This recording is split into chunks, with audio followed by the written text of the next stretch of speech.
gracias por tu amor, por tu misericordia, por el privilegio de estar aquí en tu casa. Clamamos a ti, oh Dios, por pedir autorización para abrir este santo libro, para que tú nos autorices a estudiarlo, para que tu Espíritu Santo descienda y sea Él quien nos enseñe, que nos instruya así como instruyó a los profetas que lo escribieron, para que nosotros en este momento podamos ver tu gloria. Quita de nosotros el orgullo y permite que podamos contemplarte a ti, solo a ti, la hermosura de tu santidad, y que podamos salir transformados de este lugar. En el nombre de Jesús. Amén.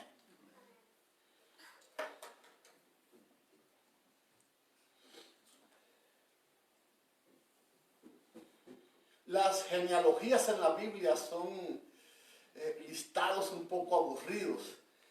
Cuando hacemos el año bíblico y llegamos a las genealogías, muchas veces queremos saltarlas y pasar páginas y continuar leyendo, porque a veces se hace muy aburrido a veces el leer fulano, hijo de Mengano, sultano, el hijo de Esperancejo, como decimos en Cuba, y realmente muchas veces ignoramos que están allí con un propósito.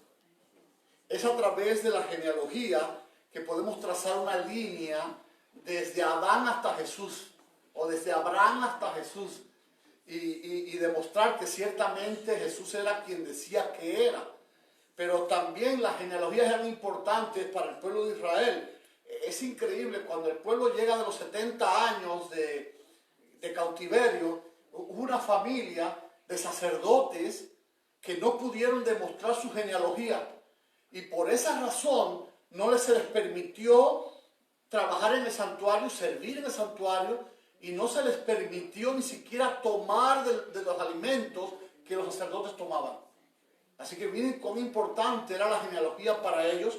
La genealogía para nosotros hoy también es importante, porque la genealogía bíblica nos habla de gente real, de gente que existió y de gente que a través de su vida, de su nombre o de su apodo o del lugar donde vivieron, marcaron una historia que hoy para nosotros es muy importante y necesaria para entender el propósito de Dios para con la humanidad.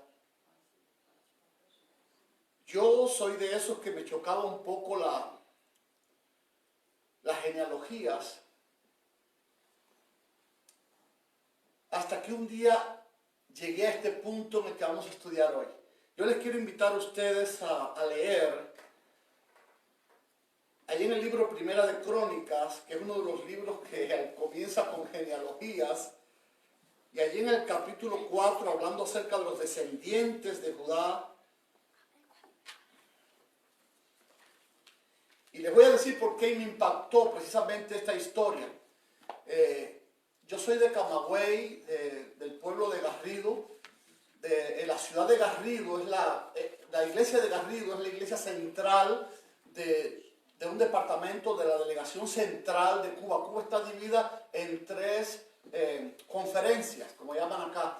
Y la conferencia del centro de Cuba, precisamente Garrido es la iglesia sede de esta conferencia.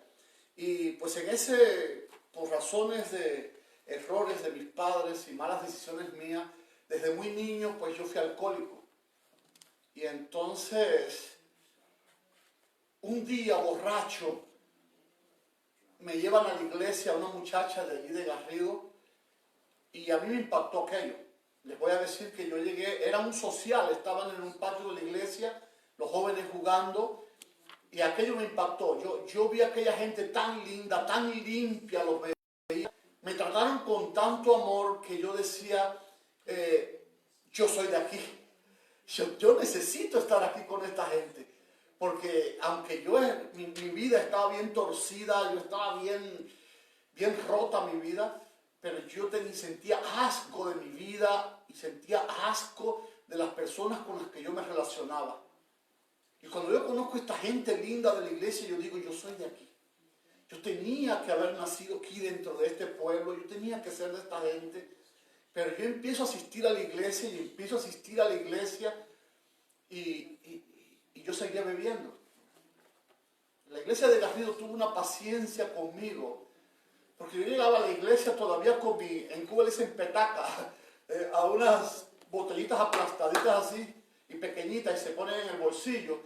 Y a mí me gustaba tanto lo que yo escuchaba en la iglesia que yo me iba siempre al segundo banco de la parte de adelante para escuchar bien, porque yo quería comerme todo lo que me dieran allí. Y a veces los hermanos tenían que ayudarme porque venía cayéndome de la borrachera. Y me ayudaban y yo iba aguantándome de los bancos y ellos me aguantaban y me acomodaban y se me caía mi botellita y me decían, mire hermano, se le cayó, póngasela ahí en su bolsillito. Y un día yo me estaba mirando en mi casa y yo digo, yo no puedo vivir esta vida. Yo soy un hipócrita, yo soy una mancha para esta gente. Porque yo miraba a la iglesia y los veía tan limpios, tan santos, que ni tanto, ¿ves? Porque en la iglesia después aprendimos que todos somos imperfectos, que esto es un hospital donde todos venimos a curarnos de alguna enfermedad de carácter. Y Dios nos va transformando poco a poco hasta que lleguemos a la estatura de Jesucristo. Pero yo eso no lo entendía. Yo lo que entendí en ese momento es que yo era la vergüenza de esa familia, que yo era la mancha de esa gente, que yo era lo peor que había allí y que yo sentía que si yo me salía, si yo me iba, pues la iglesia iba a estar mejor sin mí. Y entonces voy donde la muchacha que me recogió en una borrachera y de hecho en un problema que estaba enredado ahí a golpes con una persona que me lleva a la iglesia y entonces voy a visitarla un día en la tarde y le digo, mira, te agradezco mucho que me hayas llevado a ese lugar, me sentí muy feliz allí, la gente son muy linda, pero yo no puedo estar allí. Yo no puedo estar allí porque yo soy una basura. Yo soy la vergüenza de toda esa gente, yo soy la vergüenza de mi familia. Yo no debo estar con gente tan linda, tan limpia, tan transparente. Y la muchacha entra a su casa y me trae una Biblia. Dice, ¿tienes Biblia? Digo, no tengo, nunca la he leído. Estaba llegando ya a la iglesia realmente. Y me dice, mira, te voy a regalar este libro, léelo. Y no pares de leerla hasta que encuentres a alguien tan sucio como tú y que Dios lo cambió. Y yo acepté el reto. Y yo le dije, está bien, acepto. Pero si yo no encuentro a alguien en la Biblia que haya sido la vergüenza de la familia, que haya sido una mancha y que Dios lo transformó, yo te devuelvo tu libro y me voy y me salgo. Y empecé a leer la Biblia, mis hermanos, desde Génesis. Y aunque Génesis, Éxodo, Números, Deuteronomio, me habla de gente imperfecta, yo no encontraba todavía a alguien que había vivido la experiencia que yo había vivido. De ser la vergüenza, el borracho, la basura de la familia y que fue transformado. Hasta que un día llego al libro de Crónicas. Y cuando llego al libro de Crónicas y empiezan las genealogías, yo dije, mira, esto es un listado de gentes, así que yo mejor me los paso. Agarro ese puñado de hojas, las paso y sigo leyendo. Pero me acordé del pacto que yo había hecho. De que yo debía leer la Biblia hoja por hoja hasta que encontrara a alguien que había sido la vergüenza de su familia y que Dios lo había transformado. Y allí leyendo en esa genealogía fue donde encontré lo que impactó mi vida y quiero compartirlo con ustedes hoy. Son dos textos nada más, pero el primer texto está en el capítulo 4 de Primera de Crónicas y verso 9. Y allí en el verso 9 dice la Biblia, y Jabes fue más ilustre que sus hermanos, al cual su madre le llamó Jabes, diciendo, por cuanto lo di a luz en dolor. Ese texto me dice dos cosas importantes. Que este Jabes llegó a ser el más ilustre de su familia. Pero también me dice algo interesante. Me dice que su mamá le puso al nacer Jabes. Qué nombre terrible.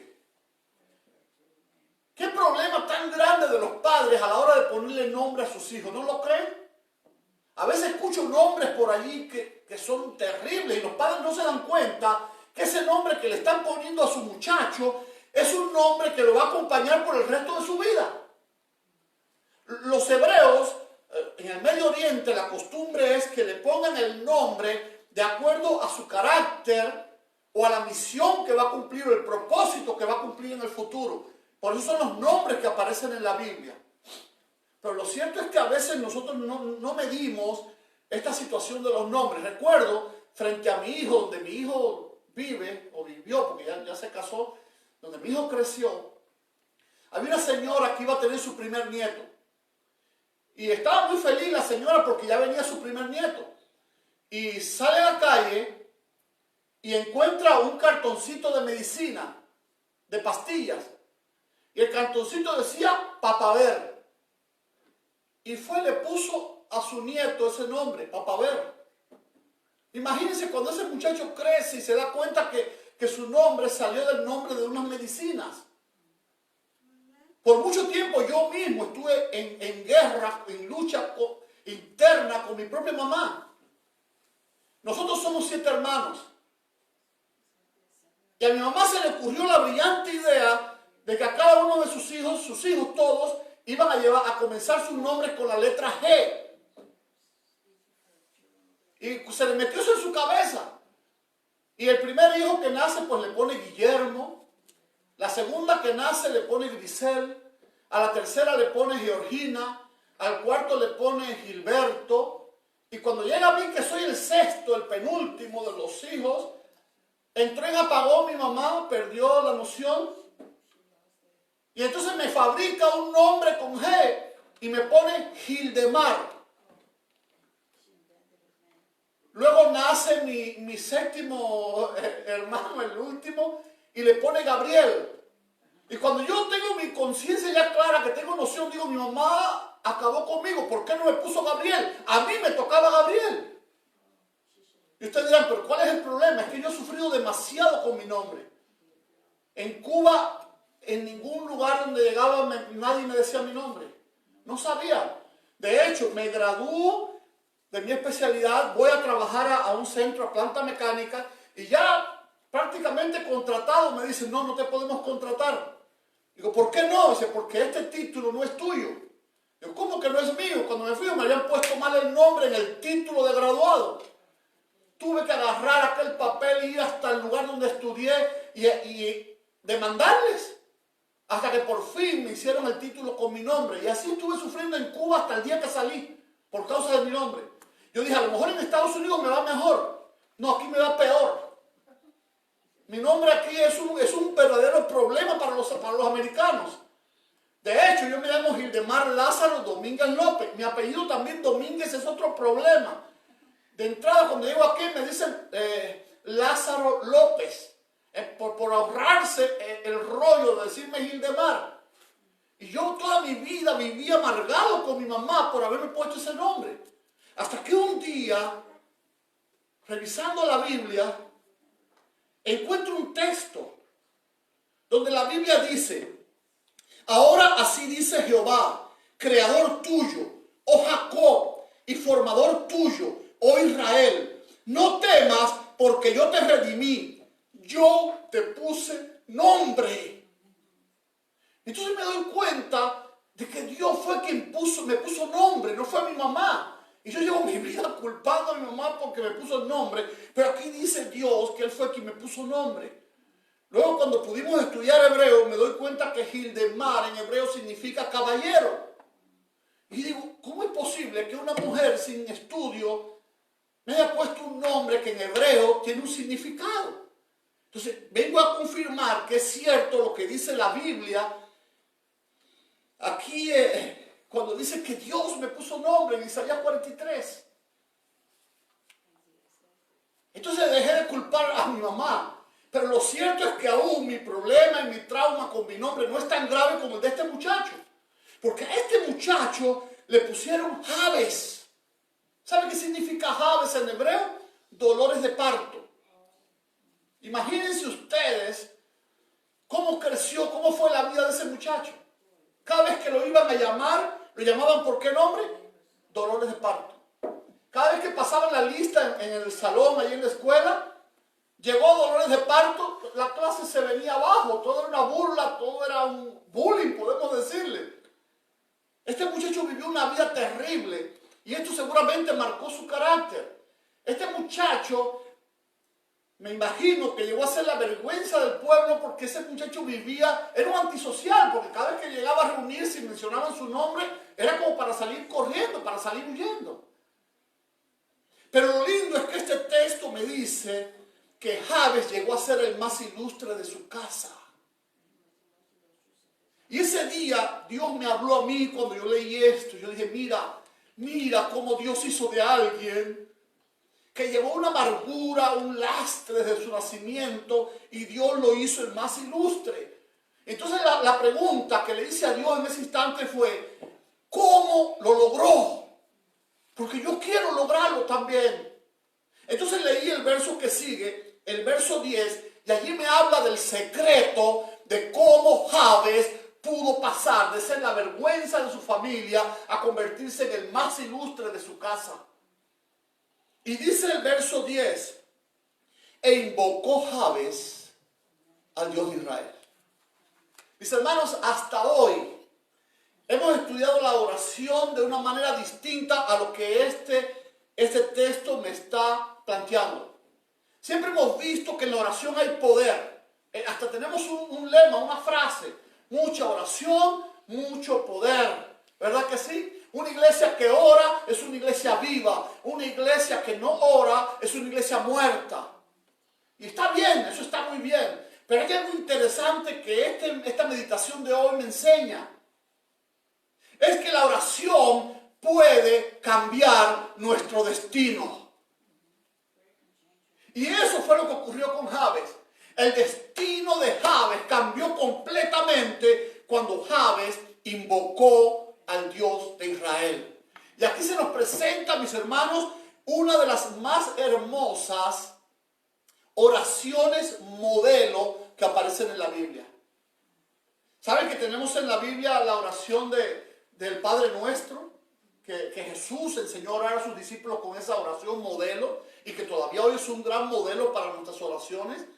También la oración aquella de Ana por aquel bebé, donde derramó su corazón. Son oraciones modelos que aparecen en la Biblia. Pero esta oración de Jabes es la oración modelo de mi vida. Y yo la hice mía desde ese primer instante, porque fíjense cómo comienza Jabes a orar. Oh, si me dieras bendición. Y usted puede decir que puedas comprar o alguien te compre o te regale un auto nuevo, eso es una bendición. Poder comprar una casa propia, ya que sea tu casa, eso podemos decir, pues una bendición. Pero eso no es una bendición. Esos son frutos de lo que es la verdadera bendición. Entonces, ¿cuál es la verdadera bendición? ¿Qué cosa es la bendición? La verdadera bendición y la madre de todas las bendiciones es la presencia de Dios en tu vida. Si Dios está en tu vida, entonces va a haber muchos frutos de esa bendición. Sí, un carro nuevo, una casa nueva y muchas cosas más dentro del campo y del mundo espiritual y también material. Porque la presencia de Dios es lo que nos garantiza todo a nosotros. Yo siempre digo, la vida cristiana es como una aventura. Porque, bueno, estamos comenzando un año y ya sabemos, nos imaginamos, hasta sentimos que van a venir muchos desafíos. Es como un marinero que está en un barco y sabe que tiene que enfrentar muchas tormentas en esa travesía que va a emprender. Y nosotros estamos empezando un año. Y sabemos que muchas tormentas van a venir sobre nosotros este año. Pero entonces es como una aventura. ¿Por qué? Porque nosotros tenemos al mejor capitán. Si la presencia de Dios va con nosotros, es hasta divertido ver cómo Él va a calmar nuestras tormentas, cómo va a resolver nuestros problemas. Es como ver una película de aventuras.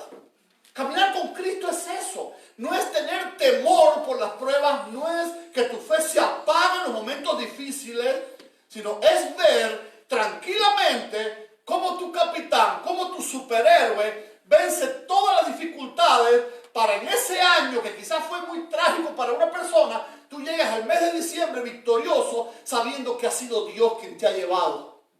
¿No lo crees así? Así veo yo el cristianismo. Es una aventura en la que Cristo, nuestro héroe, va con nosotros caminando y logrando victorias para nosotros. Bendiciones en medio de las pruebas que vienen sobre nosotros.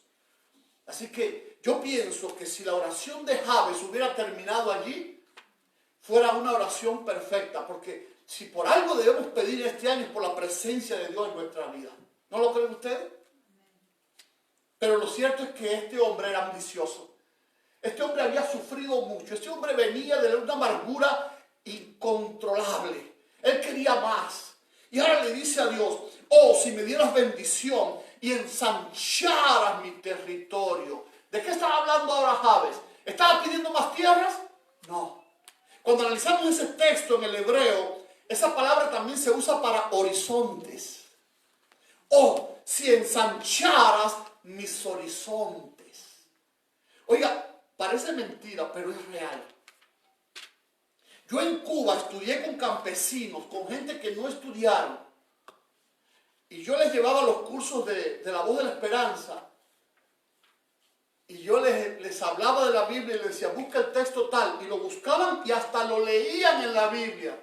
Y sin embargo, el curso de la voz de la esperanza se lo tenía que llenar su esposa porque no sabía ni leer ni escribir. Y yo decía, espérese.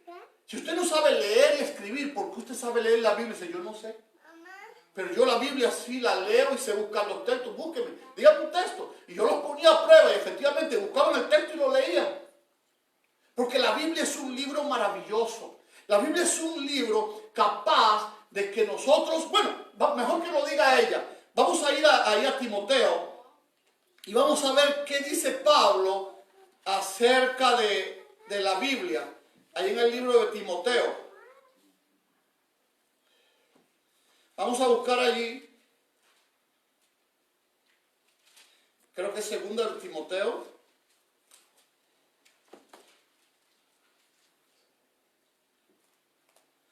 Segunda de Timoteo, capítulo 3, y a partir del verso 15. Miren lo que dice Pablo acerca de las Escrituras.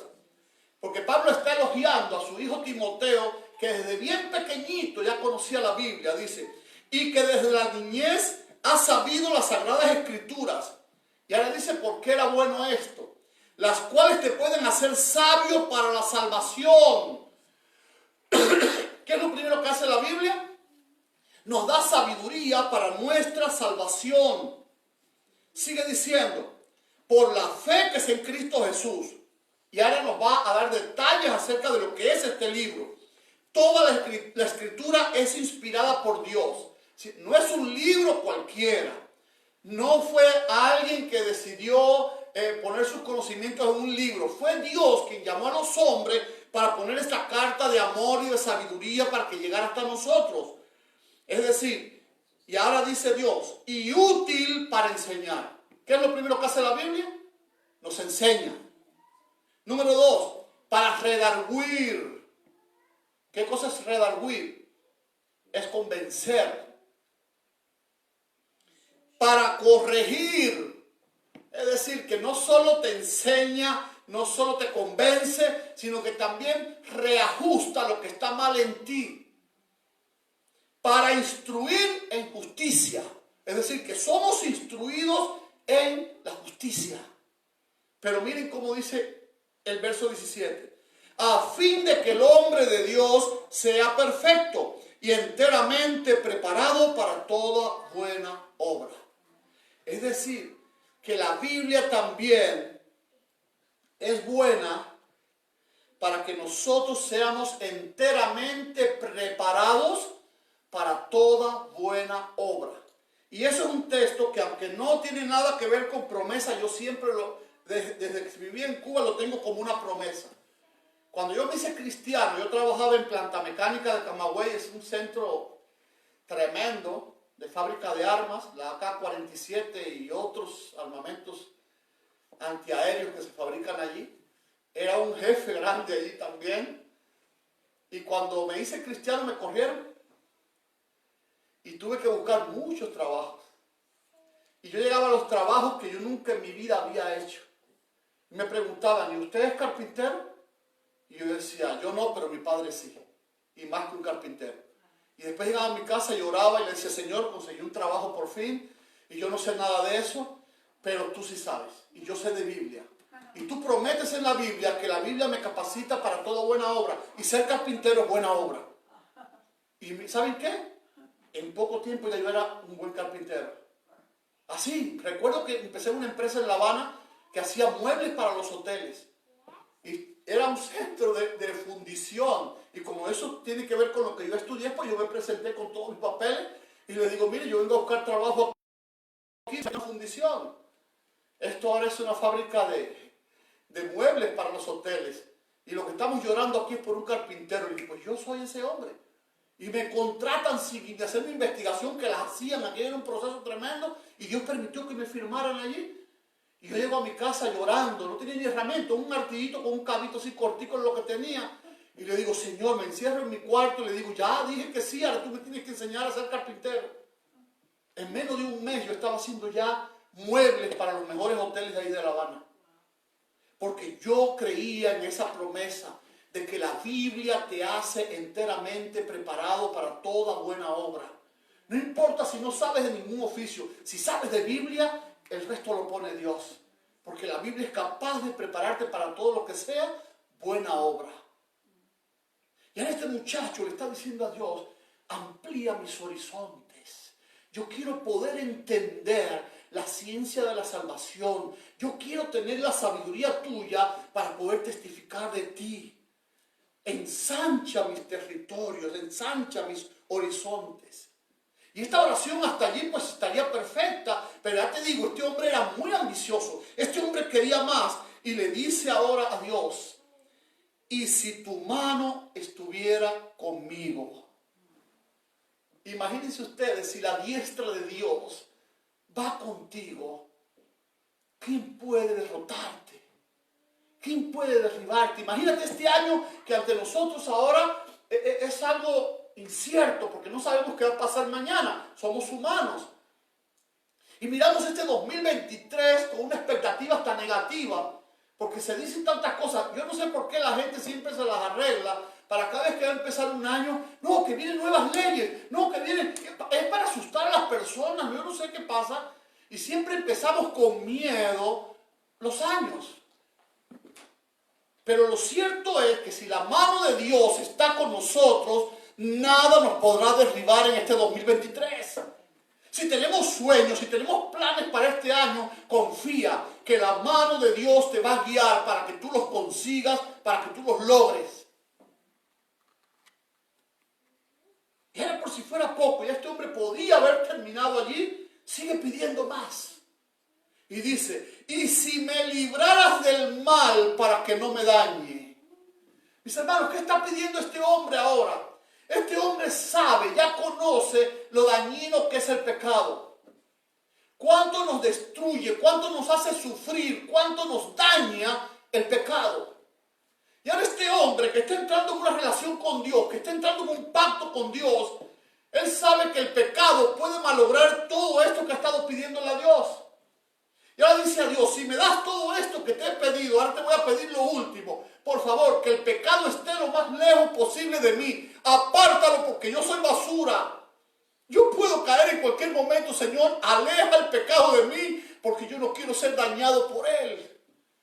Qué buena oración sería que en este año también le dijéramos a Dios, por favor, Señor, que el pecado esté lo más lejos posible porque yo sé cuánto daño me puede hacer. A veces tenemos miedo de lo que va a pasar en el mundo en este año y no sabemos que lo que puede destruirnos verdaderamente a nosotros son nuestras debilidades de carácter, son regocijarnos en el placer de lo indebido, de lo pecaminoso. Y este hombre lo sabía.